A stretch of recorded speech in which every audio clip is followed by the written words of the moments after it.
এবং বিভিন্ন ভাষা থেকে আগত আজকে এই অনুষ্ঠানে অংশগ্রহণ করার জন্য আমি প্রথমে যেমন মফিজুর রহমান এবং বর্তমান ইনস্টিটিউটকে ধন্যবাদ জানাই। যে কাজটি আজকে করার কথা ছিল বন এবং পরিবেশ মন্ত্রণালয়ের কাজ হচ্ছে বাংলাদেশ পরিবেশকে সামনে রাখার জন্য। সেই কাজটি বন পরিবেশ মন্ত্রণালয় করছে, তার বাইরে সাহায্য পাচ্ছে এই পরিবেশ নিয়ে কাজ করার জন্য।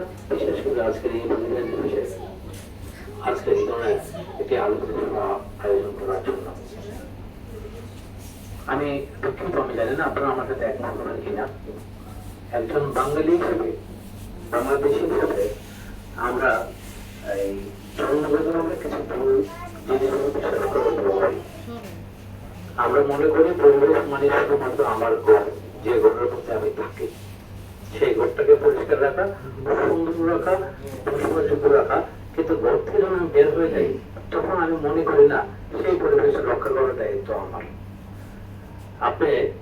আমি আমার পড়াশোনার কাছে আমি দীর্ঘদিন লন্ডনে ছিলাম, পার্শ্ববর্তী দেশগুলো আমি দেখেছি। ওখানে স্কুলে বাচ্চাদেরকে শেখানো হয় যে environment is not your personal property, you don't have any right to destroy. সেভাবে বাচ্চা যেভাবে জন্ম প্রতি স্কুলে যে শিখে বড় হয়েছে সেভাবে থেকে আস্তে আস্তে তার সাইকোলজিক্যালি ভাবে টোটালি এটা গ্রো করে দিয়েছে। সেই ধরনের চিন্তা চেতনা আমাদের বাংলাদেশে বা ইন্ডিয়ান সাবকন্টিনেন্টে অ্যাপ্লাই করা ভেরি ডিফিকাল্ট। কারণ আপনার 40 বছর আপনার বডি যেভাবে গ্রো হয়েছে হঠাৎ করে আপনি সুইচ করে পরিবর্তনটা নিয়ে আসতে পারেন। তাই যে জিনিসটা আমাদেরকে ইম্পর্টেন্ট এবং নিয়ে পরিবেশবিদ্যাও কাজ করে, ওনারা একটা জিনিস সবসময় লক্ষ্য করে দেখেন, ওনারা বলার চেষ্টা করেন if you don't maintain environment, environment will maintain. Simple is that. আপনার কোনো অধিকারই নাই। এই পরিবেশ যে দিয়েছেন, আমি মুসলমান সেই হিসেবে আমি বিশ্বাস করি এখন আল্লাহ তাআলা আমাকে পরিবেশ দিয়েছেন, পৃথিবী দিয়েছেন। এই পৃথিবী মানে বললেন মাটি, বায়ু, পানি, আকাশ, পাতাল, এই জিনিসগুলো। সেই জিনিসগুলো একমাত্র রক্ষা করার দায়িত্ব আল্লাহ চেষ্টা করেছেন। মানুষ হিসেবে আমাদের দায়িত্বগুলো আছে, সেই দায়িত্বগুলো আমরা ঠিক মতো পালন করতে পারিনি। বিদায় আমাদের বাংলা ভাষায় একটা প্রচলিত শব্দ আমরা প্রায়ই বলে থাকি, প্রকৃতির প্রতিশোধ। আমরা পারি নাই বিদায় প্রকৃতি আমাদের কাছে প্রতিশোধ নেয়। আর এই প্রতিশোধগুলোর নামই হচ্ছে ভূমিকম্প, সুনামি, সাইক্লোন, ন্যাচারাল ডিজাস্টার।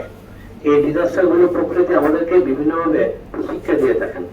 প্রকৃতি নিয়ে শুধুমাত্র বা পরিবেশ নিয়ে যে সমস্যাগুলো আছে, আজকে অনেকে বলেছেন, অনেকের কথাগুলো আমি শুনেছি, ভালো লেগেছে।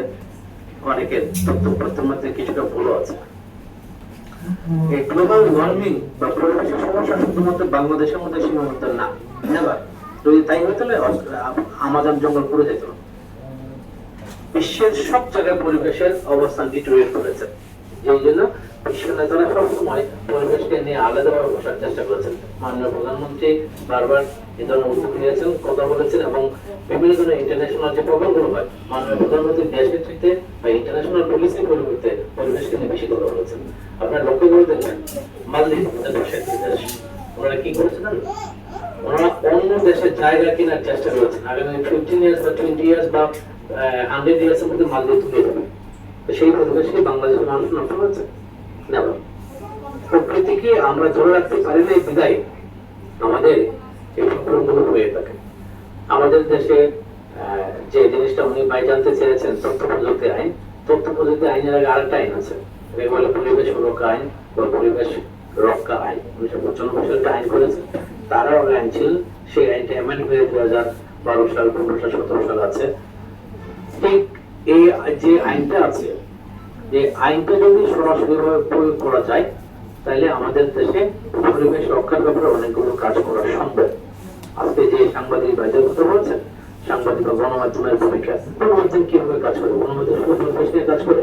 পৃথিবীর সব দেশে গণমাধ্যমের সাবজেক্ট, তবে আমাদের দেশে গণমাধ্যম সেই জায়গায় পৌঁছাতে পারে নাই। আমরা ওই জায়গায় পৌঁছাতে পারি না, বিদায় গণমাধ্যম লিখলেও আপনার এই লেখাটার মধ্যে কেউ অ্যাটেনশন নাও দিতে পারে। কিন্তু আপনি ইংরেজিতে যদি লেখেন, আমেরিকার লেখেন, কানাডা, অস্ট্রেলিয়া লেখেন, প্রাইম মিনিস্টার বলে yes I am greatly concern, এভাবে একটা রিপোর্ট আছে, I must take necessary steps. সেটা উনি করবেন। আমার দেশ হয়তো করতে পারবে, বা আমাদের দেশে ওই জায়গায় এসে পৌঁছাতে পারে নাই। দুঃখজনক হলো একজন ভাই ভাই বলেছেন, হ্যাঁ ওনার সাথে আমি পার্টলি এগ্রিড। আমাদের দেশের রিপোর্ট করার আগে ল্যাঙ্গুয়েজ গুলো চেঞ্জ হয়ে গেছে। আগে কোয়ালিটির সাংবাদিক ছিল জার্নালিজম, এখন অনেক সাংবাদিক ভাইরা রিপোর্ট লেখে আগে লেখার আগে সেন্টেন্স গুলো শুনেন, আমার এই নিউজটা খাবে, এটা হট পিক হবে, এটা এভাবে হবে। এই জায়গায় যদি ডিটোরিয়েট করে, তাহলে পরিবেশকে নিয়ে আপনি কাজ করতে হলে আপনি আলটিমেট টার্গেটই হতে হবে শুধুমাত্র পরিবেশ, আমার জীবন, আমার দেশের মানুষ, আমার সামাজিক অবস্থার পরিবর্তনের বিশেষ ভূমিকা রেখেছে। কোন টার্গেট নিয়ে কাজ করা যাবে না। তো সেই ক্ষেত্রে যদি এই ধরনের টার্গেট থাকে সম্ভব না। আমাদের একটা পরিবেশ একটা অধিদপ্তর আছে, দুঃখজনক পরিবেশ অধিদপ্তর সেই জায়গায় হিট করে যেখানে তারা বেনিফিটেড হয়। এক্স্যাক্টলি সব জায়গায় পরিবেশ কাজ করার কথা সেগুলো করতে পারে নাই। যেমন আমরা এই শুধুমাত্র একদিন আজকে এখানে আমরা বসেছি পরিবেশ দিবস, পরিবেশের বেসিক্যালি কোনো দিবস নেই, সব দিনই পরিবেশ, সার্বক্ষণিক পরিবেশ। আপনার অসুস্থ হলে যেমন আপনার সুস্থ হন, এটা একটা পরিবেশ। তো সবসময় পরিবেশকে পরিবেশের মধ্যে থাকতে দিতে হবে। যদি পরিবেশকে পরিবেশের মধ্যে আপনি থাকতে না দেন, পরিবেশ আপনাকে সুস্থ রাখবে না, আপনি অসুস্থ বানিয়ে ফেলবে, আপনার দেশকে অসুস্থ বানিয়ে ফেলবে।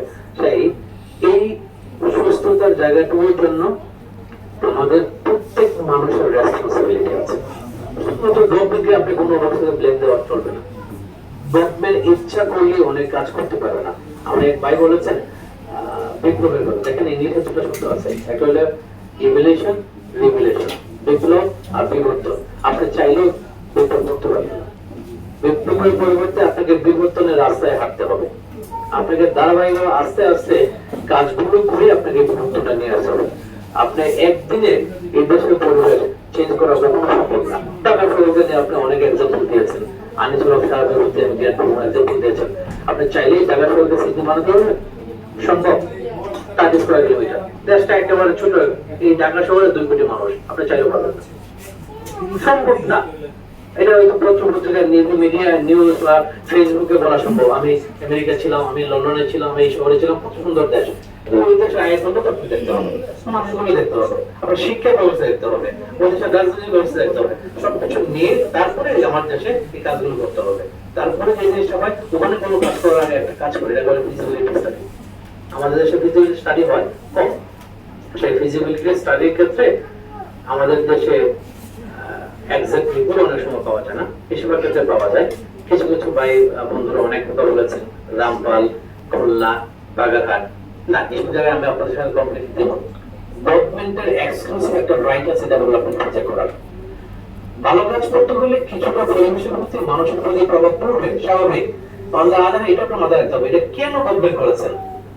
The greatest interest of the country, মানুষের জন্য, সবার জন্য। এখন সবার জন্য কাজ করতে গেলে কিছু যদি বের করতে হয়, এটা আপনার সিগনেচার করতে হবে। এটা একেবারে বাধ্য যাবে না, কারণ নাহলে তো গভর্নমেন্ট কিছু দিতে পারবে না। গভর্নমেন্ট আপনি মেট্রো না করে আজকে দেখুন মেট্রো করলে পরিবেশের কিছুটা প্রভাবিত করেছে, আমি জানি না কতটা এটা পরিবেশ এটা হইতে পারবে। আমরা আদালত এটা সত্য, মেট্রো রেলের কারণে মানুষের জীবনযাত্রার মান অনেক চেঞ্জ হয়ে গেছে। কিছু উত্তরা যারা থাকে, যারা ওই মতিঝিল আসেন, ওনাদেরকে জিজ্ঞেস করলে অনেকে বলে আমি এখন জাহান্নামে ছিলাম, আমি এখন জান্নাতে আসছি। এত পরিশ্রম মানুষের কাছে ছিল, চলে আসতো। তো কিছু কিছু স্যাক্রিফাইস করতেই হবে। বিশেষ করে আমাদের সঞ্চালক সবাই একটা প্রশ্ন করেছেন, তথ্য প্রযুক্তি আইনের ব্যাপারে কোন সাংবাদিক ভাইরা যদি কোনো রিপোর্ট লেখে, সেই ক্ষেত্রে কোন ধরনের সমস্যার সম্মুখীন হতে হবে কিনা। আপনারা দেখুন, একদম আমাদের দেশে সাংবাদিক ভাইদের যে জিনিসটা আমি সাংবাদিক ভাইদের আমি এই জিনিসটা লক্ষ্য করেছি, জার্নালিজমের যে সাংবাদিকদের কোয়ালিটি সিরিয়াসলি ফল করেছে। শুধু সাংবাদিক না, লয়ারদের, আমি লয়ারদের কোয়ালিটি ফল করেছে, ডাক্তারদের কোয়ালিটি ফল করেছে, রাজনীতিবিদদের কোয়ালিটি ফল করেছে। কিন্তু অন্যান্য কোয়ালিটির ফল করে, আমি যদি লয়ার হিসেবে আমার কোয়ালিটি ফল করে আমার কাছে শুধুমাত্র আমার যে ক্লায়েন্ট হবে সে ভিক্টিমাইজ হওয়ার সম্ভাবনা আছে।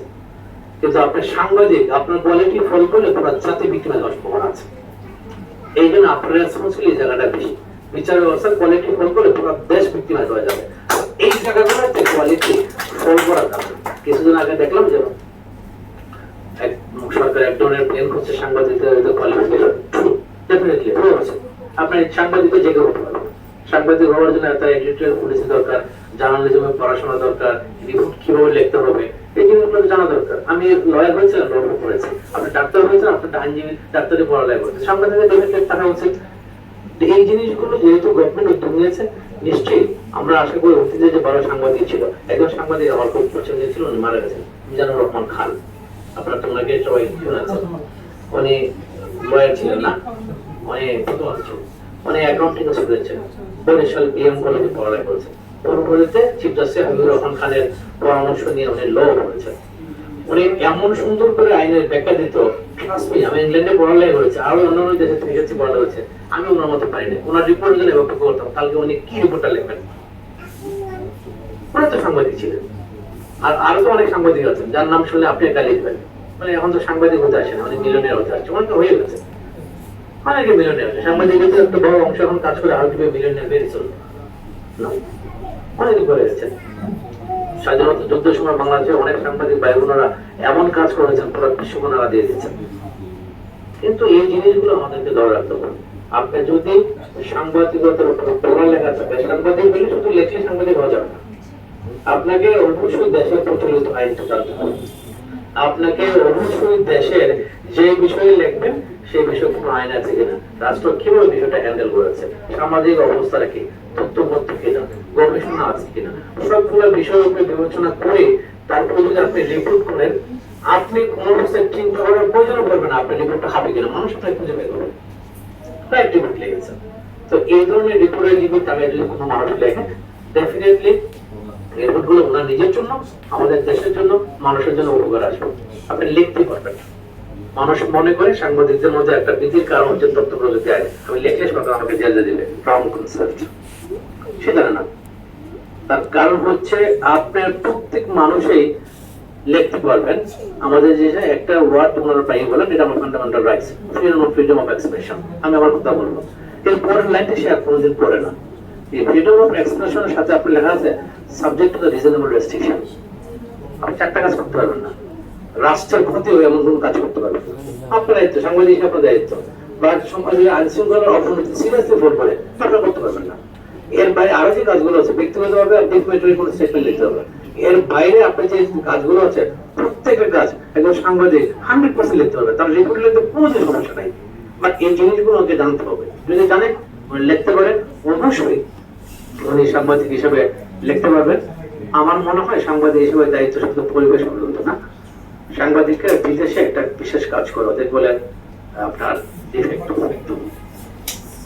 সাংবাদিকরা একটা গভর্নমেন্ট কিভাবে চলবে, কিভাবে চলবে না, কিভাবে চলা উচিত সেইটুকু মধ্যে সিদ্ধান্ত নিয়ে দেবে, তথ্যপত্রের ভিত্তিতে বলে দেয় যে এই গভর্নমেন্ট যদি এইভাবে চলে বা এই গভর্নমেন্ট মন্ত্রণালয় যেভাবে কাজ করে 10 years সিগনিফিকেন্ট ইম্প্যাক্ট এইভাবে করতে পারে, তাহলে ওই দেশের ভদ্র মানুষ ওনারা সঙ্গে সঙ্গে সচেতন হয়ে কাজগুলো করে। আমাদের দেশে একটু করাটা, বাট আমরা চাই, আমরা শুধু বিদেশের এক্সাম্পল দিই, আমরা কোনোদিন ভাবতে চাই না ইংল্যান্ডের বয়স 800 বছর, আমার বয়স 52 বছর, আমেরিকার বয়স 300 বছর, আমার বয়স 52 বছর।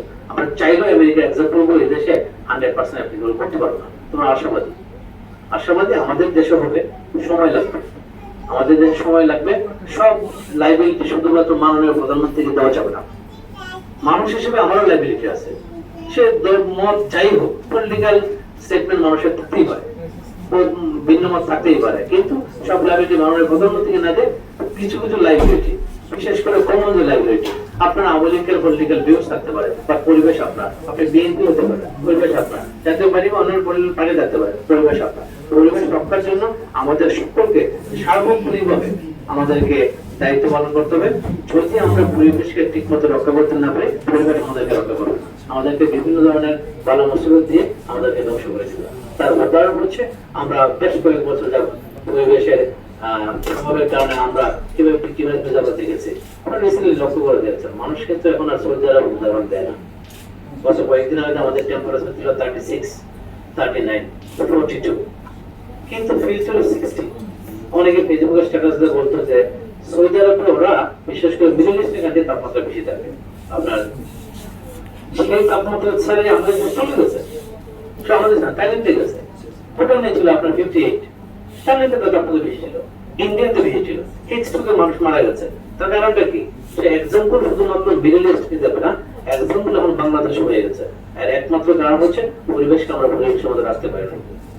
আমাদের অনেক সমস্যা ছিল, পরিবেশ বলতে আমরা শুধুমাত্র একটা গাছ রোপণকে বুঝি না, পরিবেশের রং বিগ কনসেপ্ট আছে। পরিবেশ অধিকার যে আইন আছে, আইনের ব্যাখ্যা দেওয়া আছে পরিবেশ কাকে বলে, জলাধার কি হবে, নদী কি হবে, নদী কিভাবে করা যাবে না, বাড়িঘর করলে কি করতে হবে, বাড়িঘর করার আগে কোথায় পারমিশন নিতে হবে, কে আপনাকে পারমিশন দিবে, সব জিনিসগুলো আমরা ঠিক মতো করতে পারি না। আমাদের দেশে কিছু সমস্যা আছে, আমরা বাইপাস করার সুযোগ হয়ে যায়, প্রবলেম হয়ে যাবে। যদি স্ট্রিক্টলি মেনটেন করার সুযোগ থাকতো, তাহলে গণমাধ্যম যে কাজগুলো আজকে হয়েছে সেই কাজগুলো আমার বন এবং পরিবেশ মন্ত্রণালয় আরো অনেক আগে এই কাজগুলো করে, তারা করেছেন, ওরা আপনাকে পারছেন। আর তাই সন্ধ্যা হয়ে গেছে, আপনাদেরকে অসংখ্য ধন্যবাদ। আপনাদের অনেকের কথাগুলো শুনে ভালো লেগেছে। আপনারা সবাই ভালো থাকবেন। আমাদের মাননীয় প্রধান অতিথি আছেন, বিশিষ্ট অতিথি বৃন্দ আছেন, ওনারা সুন্দর এবং তথ্যপ্রতার ভিত্তিতে আপনাদেরকে আজকের বক্তব্য উপস্থাপন করবেন। আপনারা সবাই ভালো থাকবেন। আপনাদের মধ্যে ধন্যবাদ।